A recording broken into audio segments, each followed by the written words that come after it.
hey, episode 12, Style Over Substance, woo. We're like nearly teenagers now. I know. Next one will be 13. All grown up. How are you, Mim? I am all right, you know. I am knee deep, actually shoulders deep in vacuum bags, vacuuming my whole life away. Well, actually, you know what? This stuff is not even mine. This is Mr. Big stuff. Some of it's mine. And I'm ashamed at how much clothes I have at his houses. And then I think about how much clothes I have at my own house. I'm like, this is ridiculous. Other than that, finally spoke to my dentist about my tooth. Mm-hmm. And I was like, right, because I must have told you weeks ago I had like wisdom teeth pain when I was like dribbling over the mic. and so I called them and I was like, you guys were supposed to call me back, you know, when you're working through your list. Turns out to go on the NHS route, I'd have to wait 5 months to get my teeth extracted. So I'm just going to have to pay to get them done. Yeah. It's just not worth waiting that much. I mean, it's expensive, but it's ridiculous. Like, and also that's probably like, it's probably really more than that now as well. They definitely won't be working to like their full capacity. That's the dentists are the worst. I know. I really resent paying for teeth, but there we go. It's been a long time since I know. You know what? It could be a lot better, but it could be a lot worse. But 5 months is an absolute joke. Like, I could die to be in pain. You know, exactly. You could get a terrible infection during that time, like if your wisdom tooth aren't doing the right things, you know. So many things could develop in 5 months. Yeah. Anyway, other than that, I'm not bad. What's going on in your world? Not much. I've been helping my brother move house, and with a little one around. Not always the easiest. Are you there to distract the baby while they? Oh, okay. Otherwise, he will try to help, and that's not always the most helpful. But yeah, so we're sort of doing that. What else have I been doing? I don't know. Not much really. Yeah. Ow! I had a spa day at the weekend. Oh, I saw that. Yeah. Oh my God, where did you go? Well, so I was sort of like half on my way back from sort of Manchester area and just thought, you know what? I'm going to see if there's like a hotel or a spa around here. And I'm going to treat myself to like a little pit stop, a little day off COVID. So, yeah. And even though like you wear masks around like the hallways of the hotel or whatever, I don't know. It was just quite nice to have a little like... Let's forget everything for a day. Yeah, definitely. I think it's important to grab your freedoms where you can. Do you know what I mean? Yeah. Like, and also I just found a sense of adventure. Like I sort of found some local sites. So I went to the ruins of a castle. I went to some Roman ruins. And saw like a cathedral. And I was like, oh, I got excited, you know, about being somewhere new. Like, you know, holiday thing, aren't they? So... staycation. It was a nice cool little scar on tour moment. Yeah. Slapped back to like work the next day and was like, great, but here we are. Oh well. Here we are. Yeah. But anyway, just in case you don't realise, you are listening to me, Scarlett. And myself, Mim. We haven't done that in a while. I know. But I know when, you know, there's like two people on a podcast and sometimes you're not sure whose voice is who. I think our voices are quite different, but maybe they're not. I don't know. But yeah, this is Style Over Substance. And Mim, what's your fashion story this week? Yeah, fashion story is Kim Jones has just been appointed creative director for women's wear at Fendi. Yeah. Exciting. And the first thing when I found out about this is like, some people have too many jobs. So what? Like staying on at Dior? Yeah, he's staying on at Dior. I was going to say, otherwise I'm bereft. He's got two now at two different fashion houses. I actually have never understood that. You know how like Carl was like Fendi, Chanel, Karl Lagerfeld, like all of this stuff. And you're like, how? Like it's hard enough doing one of those. So Fendi. Yeah, it's a really big deal. That's really cool. And is that taking over Carl, or was there? I guess there was someone in the interim before, because but, like, the first big name. Carl did just women's wear. Yeah, so it must be taken on from Carl. And I don't know. Maybe just Fendi doesn't really like to fully employ you. They just maybe they like someone who dips in and out. Yeah, and they can still like control, I don't know, part of the design process or whatever it is. But I think it would be really interesting. I mean, does that mean that we're going to see more like, I don't know, sneaker driven streetwear Fendi stuff? I'd be so interested if there was a totally different take on what he's done with Dior. You know, I would love to see if like at Fendi it's a totally different aesthetic, it's a totally different visual, you know. I feel like that would be really interesting, or if it's just going to be like a copycat applied to Fendi. Yeah, I would like to see something completely not resemble Dior men's. Same. I think Fendi kind of holds a lane in itself. And there's so much playfulness at Fendi. There's so much you can do. Fendi's the brand for people who are like genuinely rich, but also likes big fluffy key rings and likes a little garishness every now and then. Yeah, exactly. And like weird ankle boots, which I love. I wish I owned a pair. But yeah, I would like to see him kind of branch out from what we know him to do. And yeah, interesting. Oh, big things to come. Watch this space. That's cool. That's exciting. What's yours? Mine's a bit loose, but I think it's an important thing to discuss. Okay. It is the end of Keeping Up with the Kardashians. Dun, dun, dun, dun. I can't say I've been an avid watcher of every episode necessarily, but I've definitely seen the big moments. I think it was Kim that posted like a picture of herself from season 1 and then like of herself now. And my word, has fashion changed? Yeah. And I think it really showcases and epitomizes like the trend fashion. So like they've followed and whatever every trend. I wouldn't say they've created them necessarily, but they've really like followed what's cool and hip or whatever it is. Hip's such a lame word. But you know, like even the way they do their makeup, the way they dress, like the styles they've bought into, it's like it's been a real kind of like showing how fashion has changed and like decade to decade, year to year, with like her terrible fake tan and like original hairline, to like this sophisticated sort of like well-groomed person. Like fashion changed so much.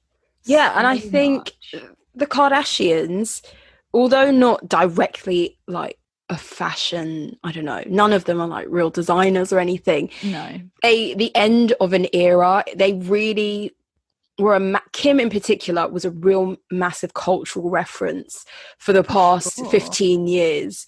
And whether you like her or not, whether you believe that they created trends or they were rightly influential or anything like that, we can't deny that we all started wearing massive heels out to the club, body contour dresses because of Kim.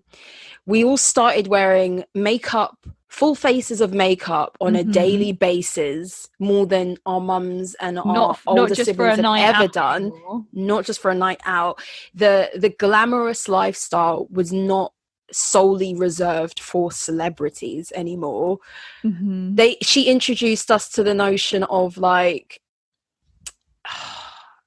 we became more like knowledgeable in the world of fillers and cosmetic procedures and it's true. And things like, I mean, okay, for example, back in the day, Kim used to have an eBay account where she used to like sell her stuff, remember? That's how, and that was like that was her job when she first started.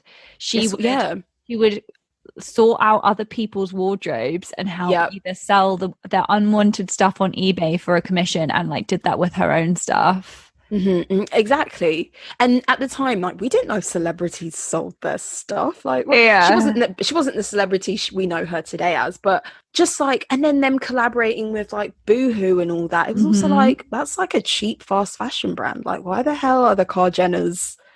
Like, they really did change a lot of like things regarding fashion and celebrity, I think, for sure. And then I think sort of Kylie took over, didn't she? Kim, towards the end of being like one of the most probably pivotal or like influential people in the world, and like everyone was bruising their mouths to get her her plump lips. I remember, yes. But even like when she was kind of, my favorite phase of Kylie was before the lips, but she was still kind of drawing on her lips, and she was really into lip liner, and she kind of was quite grungy still, and had that like blue hair and like loads of stuff like that. That was kind of my favorite phase. But like people copied it, people emulated it.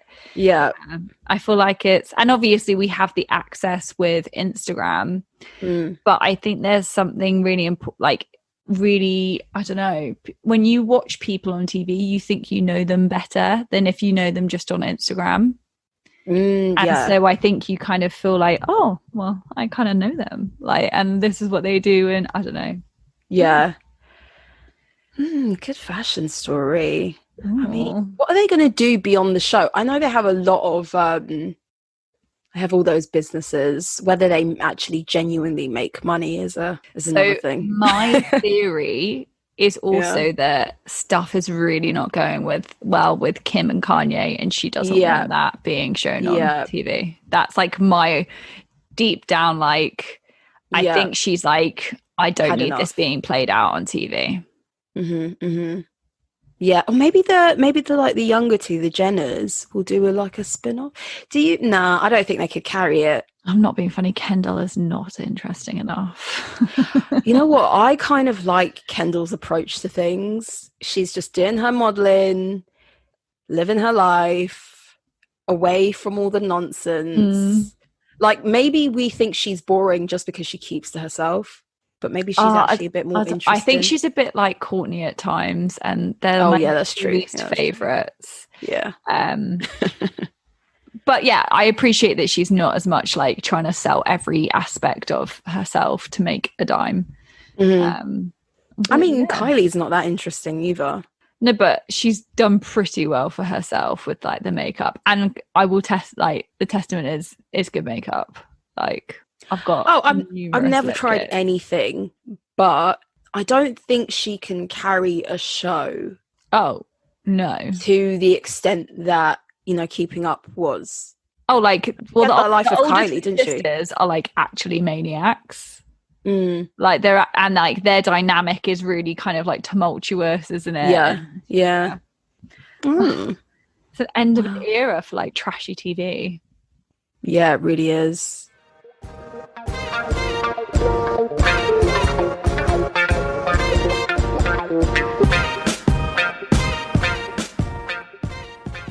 We interrupt this broadcast to remind you, go follow us on Instagram, Style Over Substance Pod.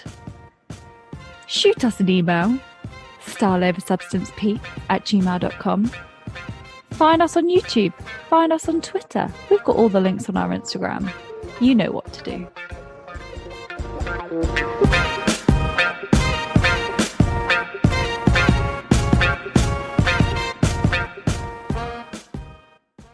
This week, we have, I was going to say a real topic, but we always do real topics. It's all real, baby. Yeah, they're all valuable in their own way.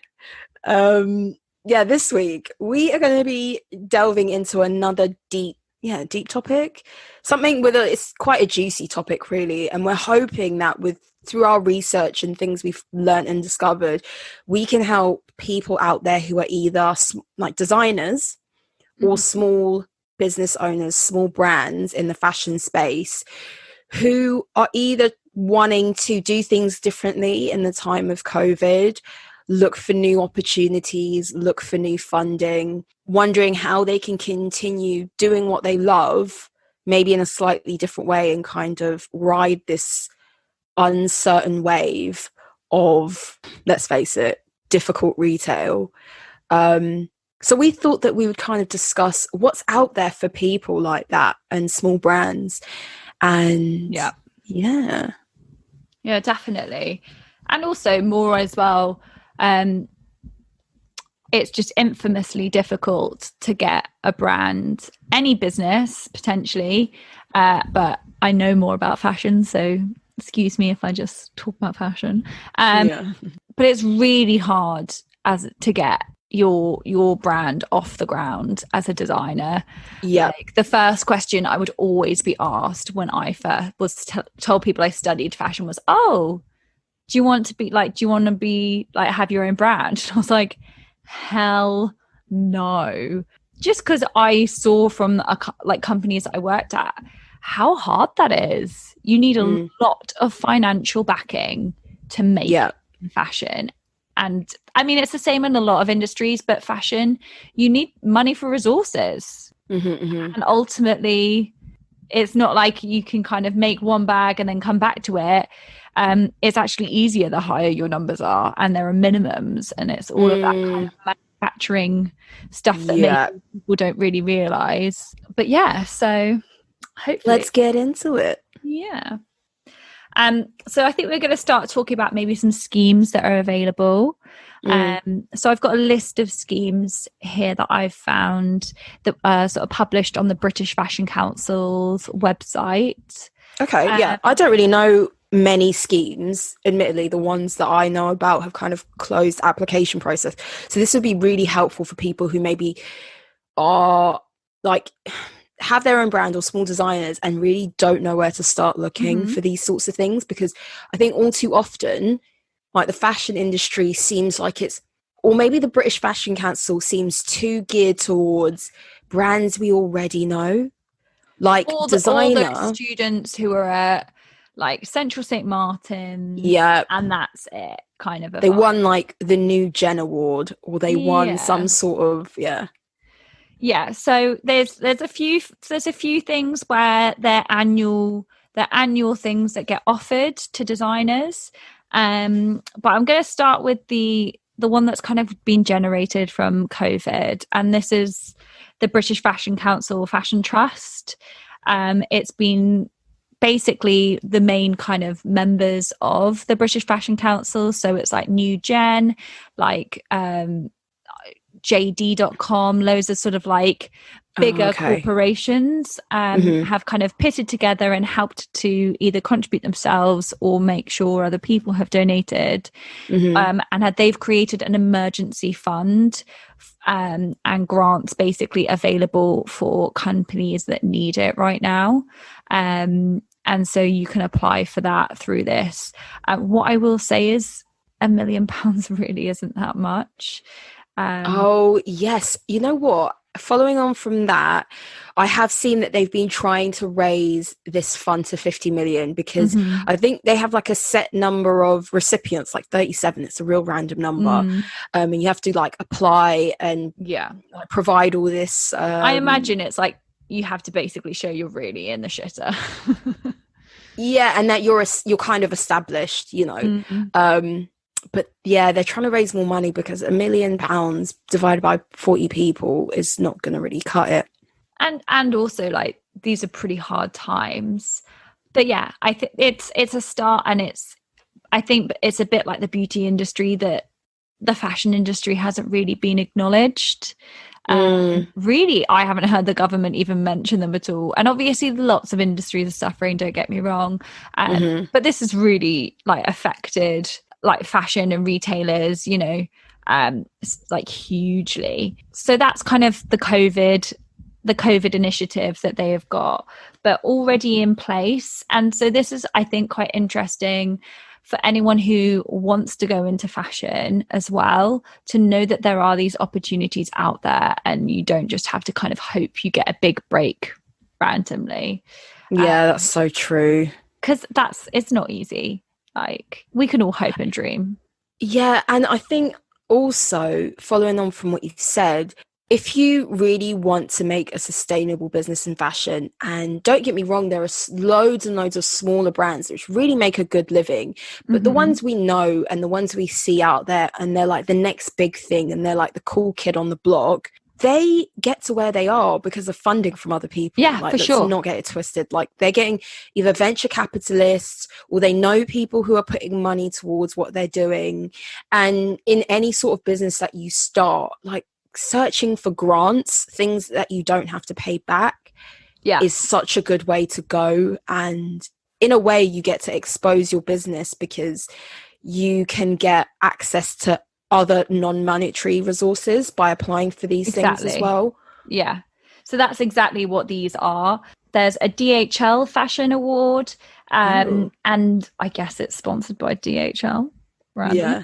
No, DHL's really involved in fashion stuff. They do a lot of delivery for the industry. Yeah, so actually, I know a guy who works for like DHL and is responsible for the fashion sector, like, and making sure basically stuff gets there and in a timely fashion and all of that.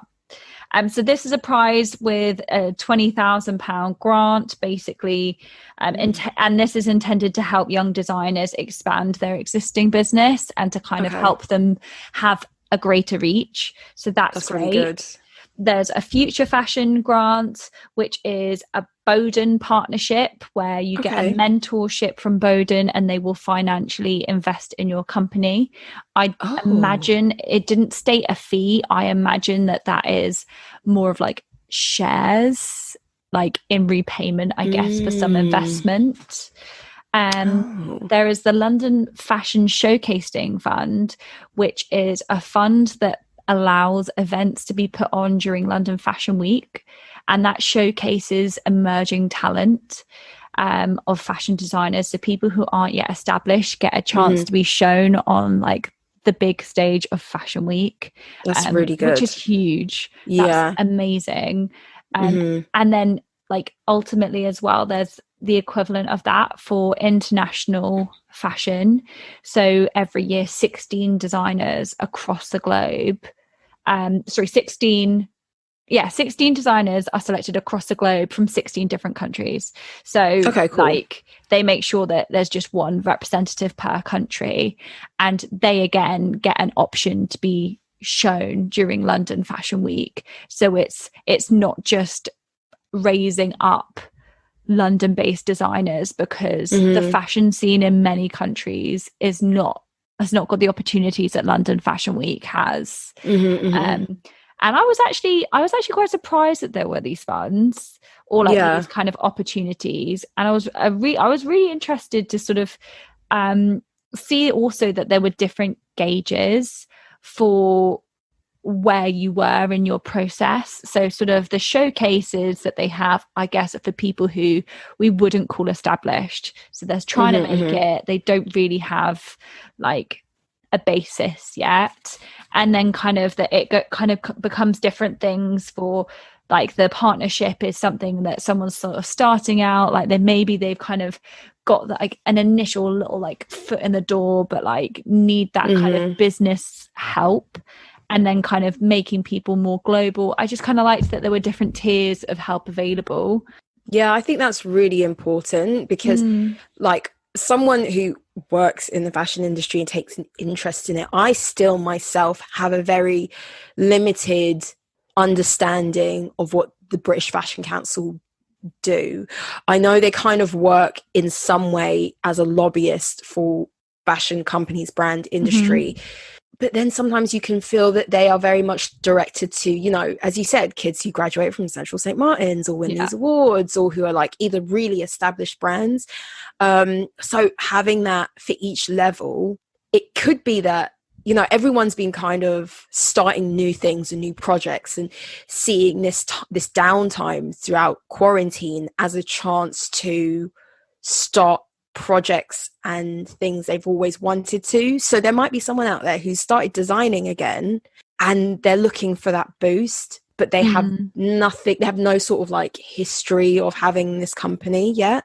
It serves the kind of time that we're living in now. There are people who are just beginning, people who are kind of getting their foot in the door, and people who have like actual employees to pay. You know. Yeah, definitely. And like, I think the thing is, we probably have literally no grasp on how many companies there are out there right now that is still in the stage where there's somebody and that they're maybe their own main employee, and they just freelance people in or have like paid people as and when they maybe need that extra bit of help.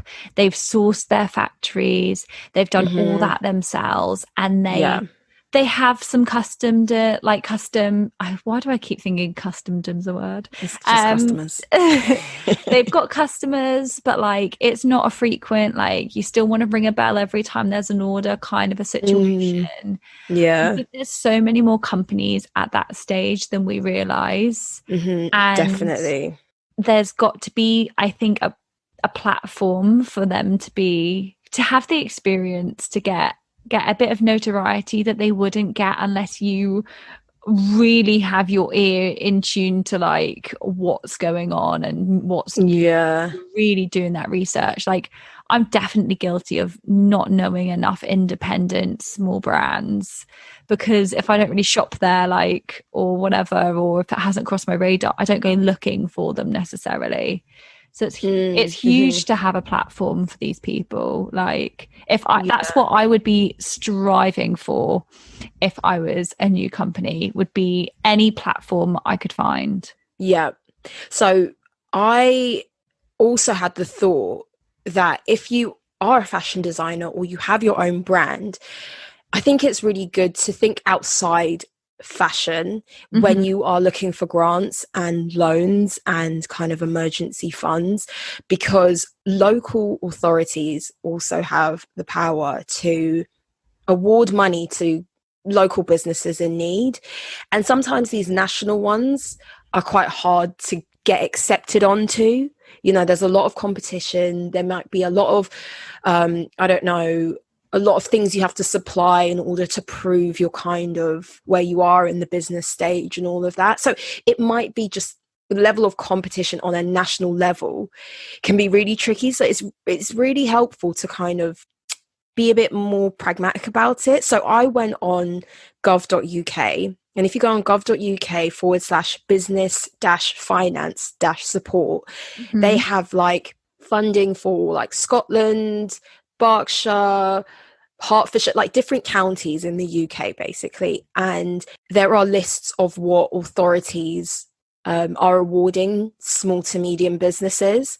So it's always worth like just checking those out. It doesn't have to be fashion specific. So you've got coronavirus small business grant, you've got a retail grant which also includes like leisure and hospitality.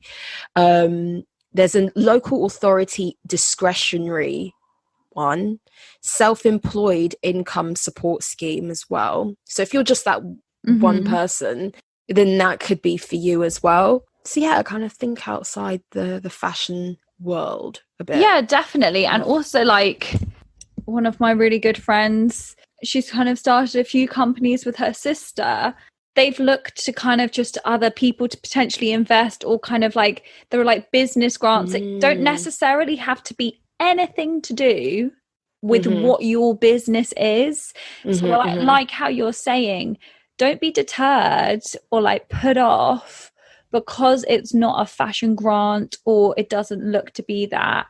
And yes, not many people necessarily know the fashion model, but really running a business has its same essential sort of skills that someone could guide you through. Even just understanding what's the most important thing, or like where to spend your money. I think there's loads, from what I understand, of people that you can kind of there's lots of schemes where people have done really well for themselves and want to potentially invest, like angel investors and stuff like that. I think it's called, isn't it? Yeah, exactly. Yeah, Yeah. I think thinking outside of like the British Fashion Council box, you know, because at the end of the day, like a business model is a business model. I think following on from that, if you kind of keep your ear on the street to maybe media publications and things, sometimes they will run schemes.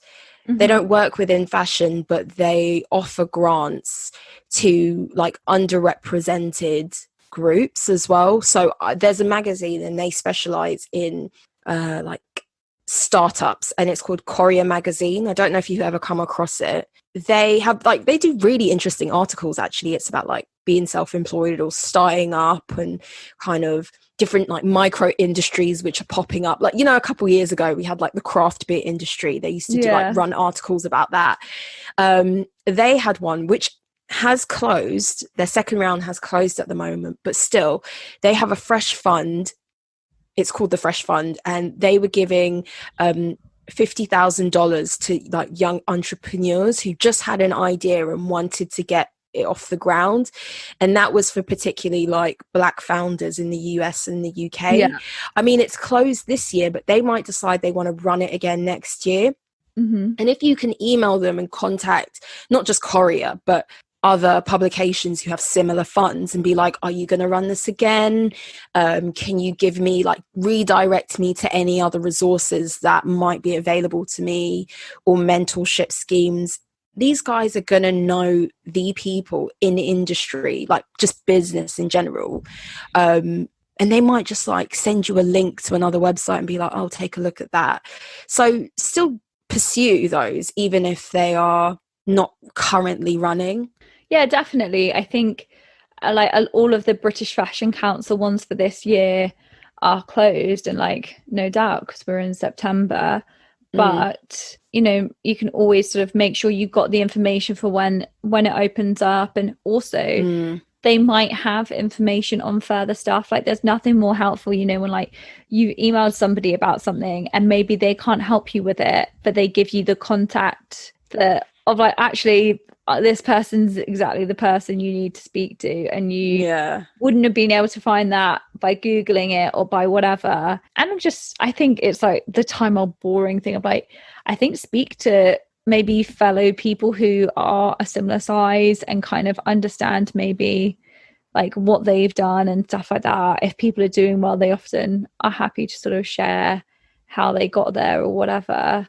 But yeah, I also would say one thing that's really important in potentially keeping control of your business and fashion, it happened to places that I've worked at a few times, where the dream is, you say we're talking about bags, the dream is that you design an it bag, it takes off, suddenly your brand has so much notoriety and you're this internet sensation overnight. And the same effect used to be had when the likes of like Kate Middleton or Meghan Markle used to wear a dress or wear something, and overnight that dress is sold out.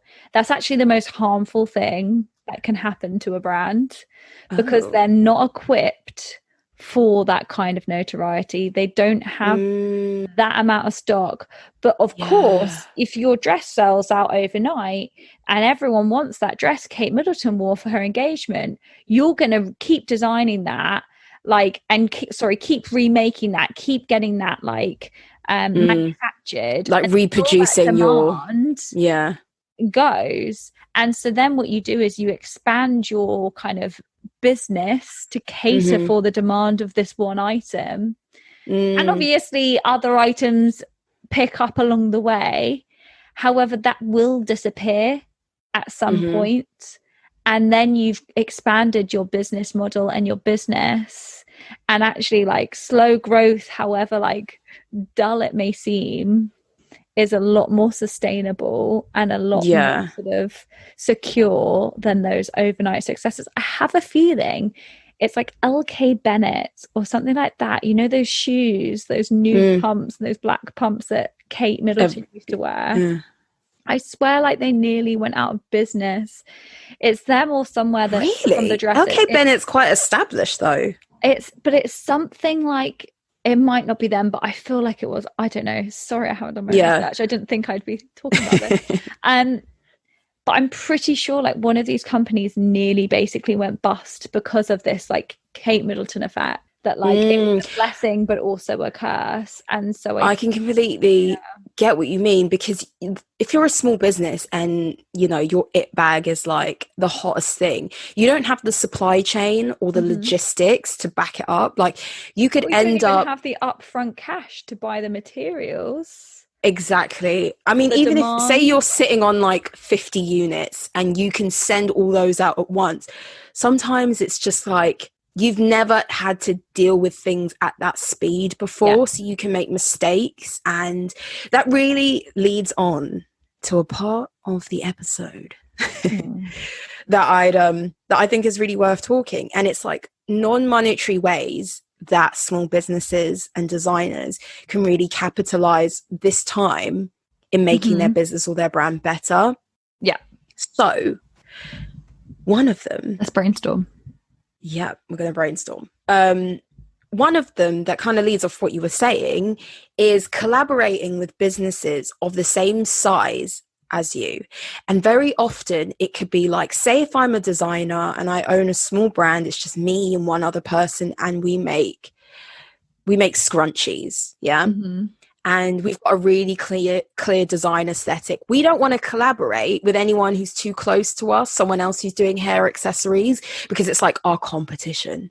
But if we're the same size business and we've got our own distinctive look, our customers are either going to shop at one or the other. Do you know what I mean? And sometimes doing collaborations and pooling like delivery costs, or pooling, say I offer 20% off what you're selling and you offer 20% off what I'm selling to your own email marketing list, so we kind of help each other in that way. That can really expose both our businesses, because your business is getting exposed to my customer base, who might be completely different to your customer base, and vice versa.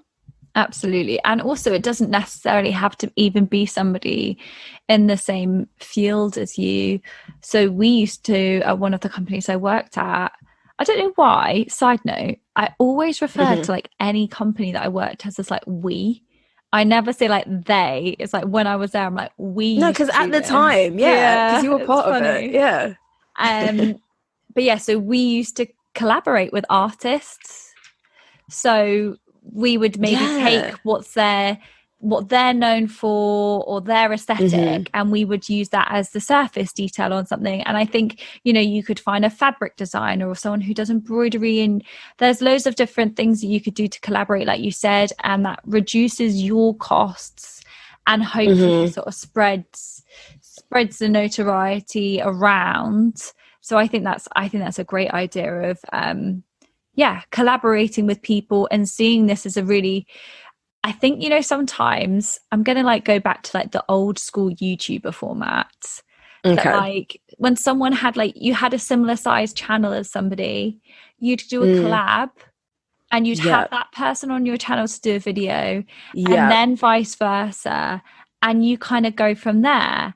And it's kind of like this thing of, if you kind of continue doing that kind of a thing, eventually that takes off. Like that used to really work. Used to do just so like all the time. There were collabs. I think taking that YouTuber mentality is really good. Like little giveaways and stuff. That's how you build like your emailing list, which is huge. Spam those people. I will delete you off my email if you spam me too much.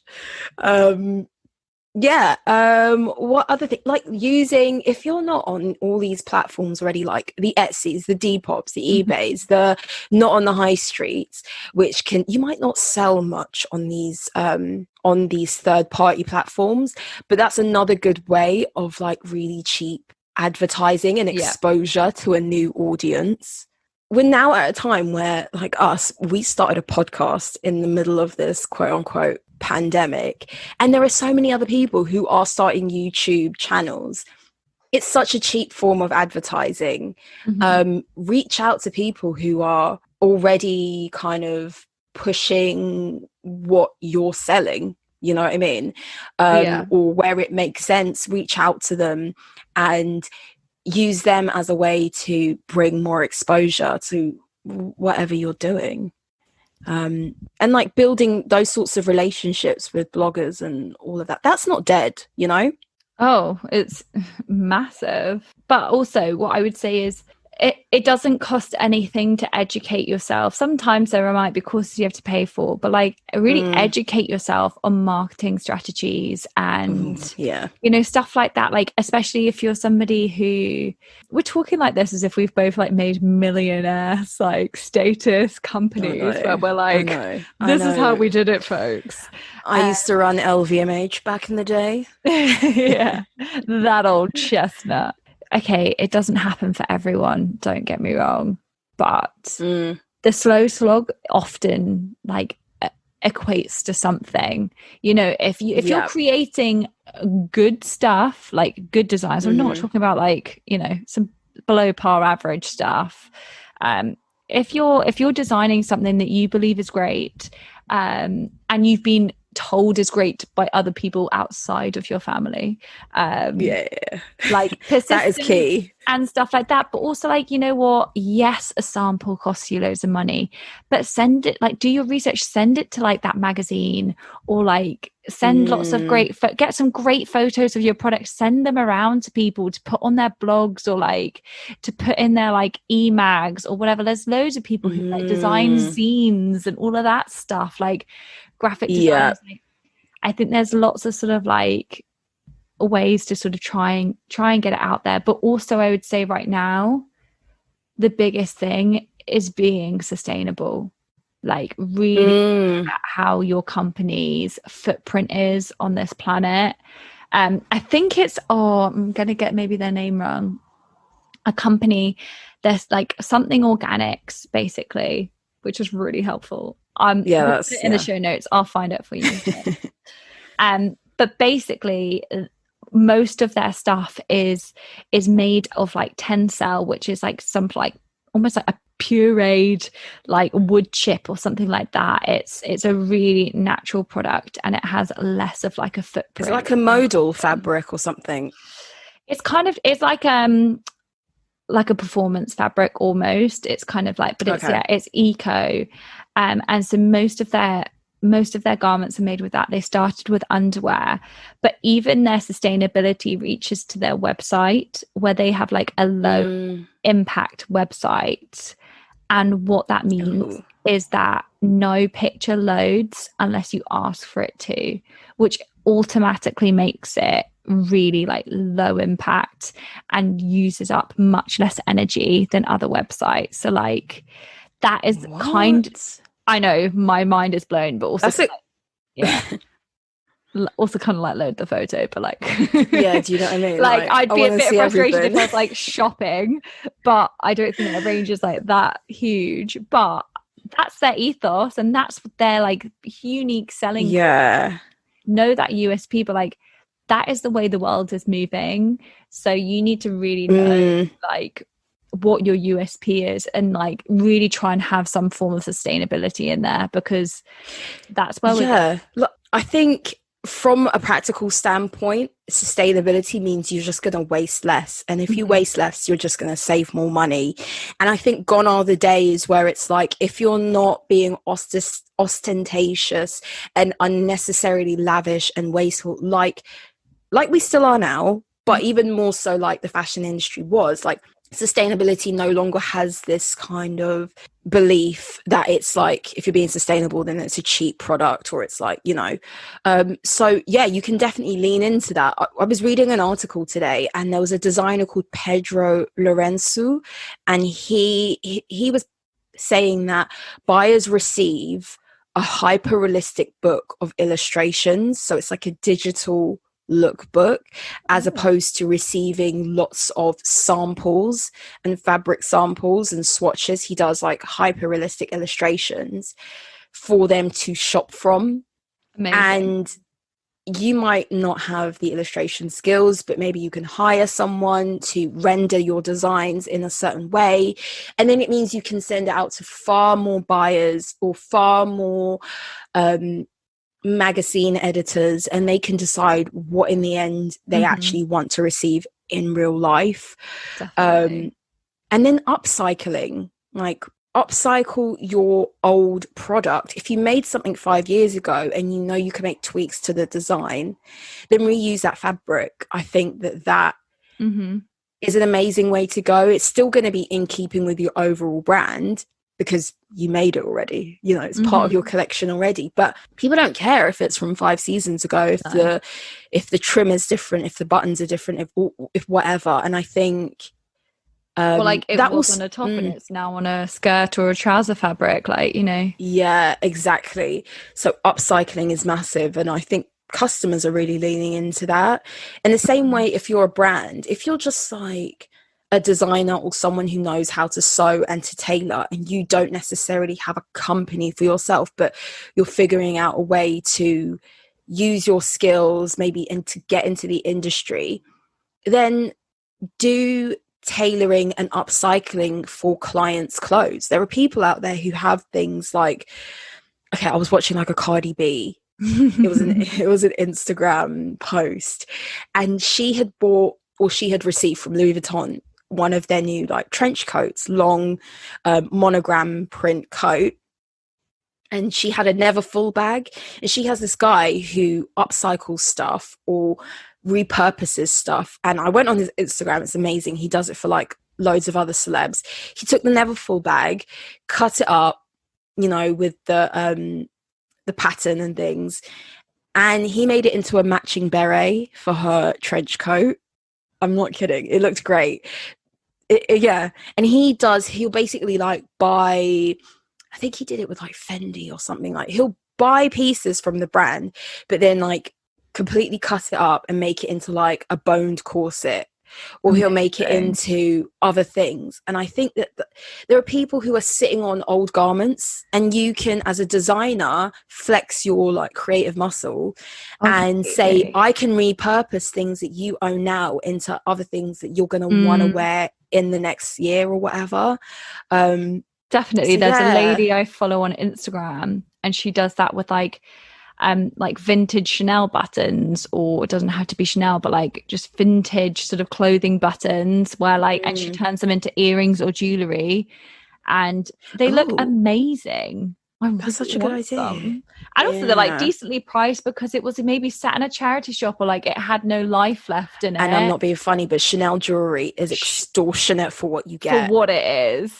It's costume jewelry for the most part. Yeah, it is. And it's so expensive. Don't even get me started on I think the ultimate thing of daylight robbery is the Gucci GG belts. And it's not even made of like good quality like metal. Like the finish is kind of like, they kind of do it purposefully to be like a little bit like kind of like imperfect looking. But like that's like kind tarnish of like, that's almost like a large costume jewelry where you're like, sorry, what now? Yeah. Anyway. Some of the finishing, or the coat, like all like the gold plating on these things, it's not that good. But also, if these are like vintage buttons, like first of all, Chanel buttons are beautiful, like the detail that goes onto these things. But like if they're vintage, like they're probably not as like cheap as they probably are now. Yeah, and they've lasted this long, so they'll probably last even longer on your ears. So yeah. Do you have any further ideas? Yeah, okay, so I'll go down my list of ideas, and then you can just like tell me what you think of them. So we've talked about sustainability, we've talked about repositioning your business. You know, make sure your website is looking amazing. You've got the time now to really put some dedication into it. You can find a coding course and do that yourself if you really wanted to, but also like this stuff is Squarespace. I'm not being funny, but they don't even They sponsor a lot of like podcasts. They don't. They can sponsor us if they want, but they do sponsor a lot of podcasts, and apparently it's really easy to do. Yeah, and you make a great website. I've actually like dabbled in it, so I've never published a website on it, but I know what it's like to use. Just do it. Bad websites are not acceptable. Company I work for in 2020 website is unacceptable. The speed, the design, everything. And also, like, simple is so much better than terrible. Yep, that's going to be this episode's quote.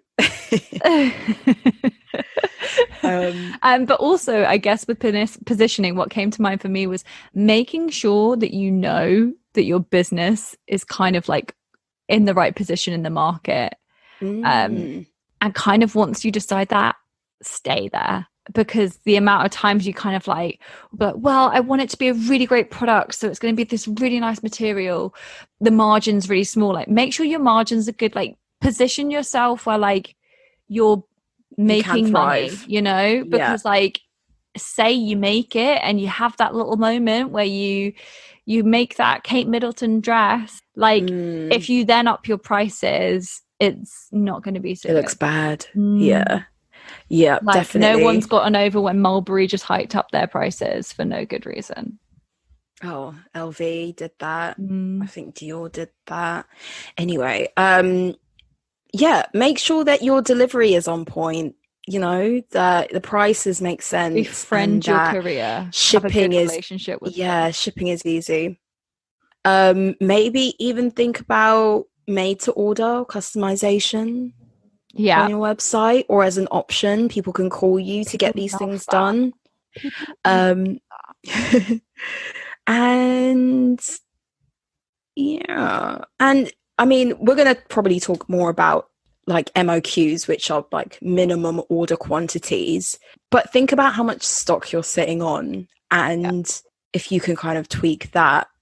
Okay, big thing as well, it's really helpful to kind of lean into maybe some like online movements or respond to what's kind of going on at the moment. So for example, right at the beginning of lockdown, and we were like, oh my God, what is going to happen to Fashion Week? And there's no fashion shows and like all this stuff. There was a brand online, and it's called Hanifa, and they had this completely digital like runway with all their looks. They're not a big brand at all, very much an Instagram kind of brand, but made like great stuff. And the owner, published this like almost invisible model wearing the clothes, like walking down this runway. And that post got so much traction because it was like, wow, this is really fresh. No one else is doing it. And so if you need a way to showcase your clothes online, maybe think about paying someone to render you like some videos or something like that. Like, if it's popular, I'm not being funny, it sounds stupid, but if it's popular online, go with the flow and try it and see if it works for you. And then also, if you're like a Black founder, advertise that you're a Black owned business, you know, so that people who want to support know and that they can. And then like small businesses, again, let your customers know that you are a small business. And there's a lot of people who are choosing where they want to spend their money. And so make it easier for your customers to kind of be drawn towards you. Yeah, definitely. And I would also say this is the most interesting possibly time in fashion to switch it up. You know, rewrite the rule book. Don't be afraid. Be a trendsetter. Don't worry, my t-shirts are available online. With those quotes on them. My motivational speaking seminar is due soon. Scarlett's TED Talk. Yeah. So little things like that. Okay, I did come across, I don't even know what to call them, but it's called textile solutions, like TECH style, not textile as in fabric. So textile solutions. And they are like an app or a web-based application. And through crowdsourcing, you can have access or buy into sustainably sourced and manufactured fabrics, but with like no minimum order quantity. So basically, say I want to buy fabric A and you also want to buy fabric A, we're in both different locations, we can like pool our order in order for it to get raised and picked up with the factory. Like, for example, some people can't buy huge amounts, so it means you're not pushed out of that access to resources, and it means you're going to have less waste if you're not buying more than what you need. Also, with inventory and things like that, think about pre-ordering model. That will give you an indication of what your customer base really want to buy into, so you're not making the wrong thing, and you know how much to order and how much to buy and how much to make. Do you know the brand called Telfar? Yeah. So they, on their most popular bag, it's like a vegan leather, and supposedly it's not really big here, but I think it's like big in America, like New York Yummy Mummies and stuff. But they have put their most popular bag into pre-order, and you're going to have to wait like months for it. I'm not even joking. But their customers don't really care. So they would pay for a particular bag in a particular color, particular size. You'd wait like 4 months until you get it, but at least the brand themselves know where they're putting their resources, and they can use that money to buy the fabric and whatever, and then produce the item and then send it to their customers. Yeah, I think like, this is the future of fashion. I can't think it was another brand who started doing that as well, and I think that's the future of fashion. I think that's the future fashion model. You heard it here first, guys. Then it's zero, like it won't be zero waste, but it'll be that's the closest you can get. No one's gonna buy the correct amount. Yes, it might make buyers like redundant, sus guys, but obviously it won't. But I think that's the future, and reminding us that fashion takes time and we've got to wait for stuff, and like, you know, we need to slow down like the cycle chain for sure. And I think it's the closest thing that most of us would get to, not made to order, that's not the right word, but, you know, like back in the day, people used to get particular things specially made and come back for fittings, and then, you know, come back for finishing touches and things like that. That, in a sense, it's what pre-order is going to be giving people on a large scale. So, yeah, interesting to think that you think that's where the industry is going to go. I just think it makes sense. Yeah, you got on point there. I mean, I don't know if fast fashion and all of that stuff can do it, but I think that's what luxury fashion should do. And because they almost wanted to do the reverse. This is a much bigger conversation with like basically straight off the runway, and they'd have it in shops.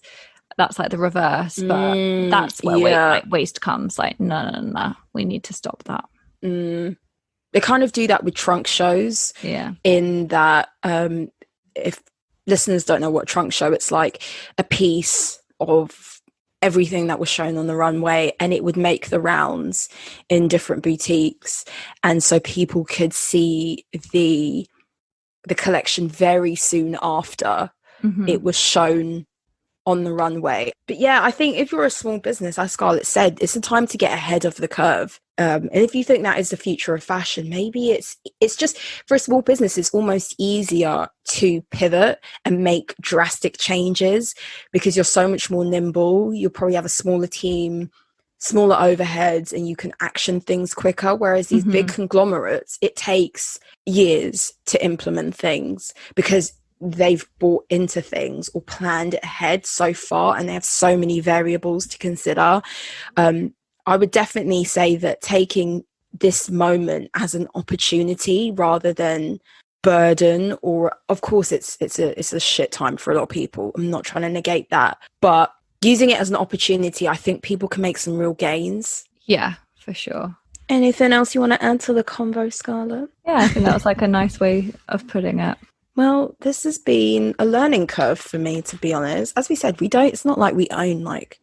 I hope we haven't come across preachy. Brands. Like I hope this is like us brainstorming with you and for you and trying to help you out, man. But I hope it's not preachy. Just trying to help you out. I hope we don't sound like your mum and dad, like telling you what to do. You know what? Sometimes I think when you're so involved in something and it's your life and it's all you think about and all you do, it's very easy to not think about other things or take a step back and reconsider other options. Or sometimes things just don't cross your mind. So yeah, we are 100% not being preachy. Thanks for listening, guys. Hope you like this episode. I've been Mim. And I've been Scarlett. See you next week. Bye.